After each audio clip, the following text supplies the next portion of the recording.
দখল আর দূষণে অস্তিত্ব হারিয়ে যাওয়া মাদারীপুরের বরিশাল খালটি উদ্ধারে নেমেছে প্রশাসন।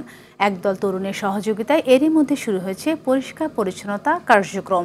কয়েকটি দলে ভাগ হয়ে এই অভিযান চালিয়ে যাবার কথা জানায় তরুণরা। স্থানীয় প্রশাসন বলছে, খালটির পানির প্রবাহ টিকিয়ে রাখতে স্থানীয় বাসিন্দাদেরও এগিয়ে আসা প্রয়োজন।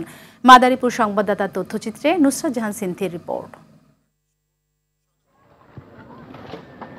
মাদারীপুর শহরের ইটেরপোল থেকে পাথরিয়ার পার পর্যন্ত প্রায় ৮ কিলোমিটার এলাকা জুড়ে বিস্তৃত এ বরিশাল খাল। প্রশাসনের নজরদারির অভাবে অস্তিত্ব সংকটে পড়েছে খালটি।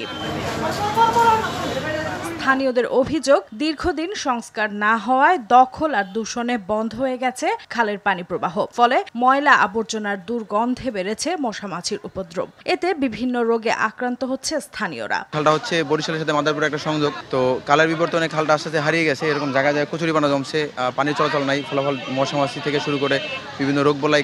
বিষাক্ত পানি হয়ে গেছে, বুঝলেন, গন্ধ, নোংরা গন্ধ হয়ে গেছে। এখন খালটা বন্ধ যদি পরিষ্কার করি, এর আপাতত পানিগুলো নষ্ট পানিগুলো চলে দেবে। আমাদের এই খালটা পরিষ্কারের দরকার। দীর্ঘদিনের দিনে আমরা চেষ্টা করতেছি। বিষয়টি নিয়ে একাধিকবার বিভিন্ন গণমাধ্যমে সংবাদ প্রচারের পর অবশেষে নড়েচড়ে বসেছে প্রশাসন। খালটি উদ্ধারে নেওয়া হয়েছে নানা উদ্যোগ। স্বেচ্ছাসেবী সংগঠন বিডি ক্লিনের একদল তরুণও এতে অংশ নিয়েছে।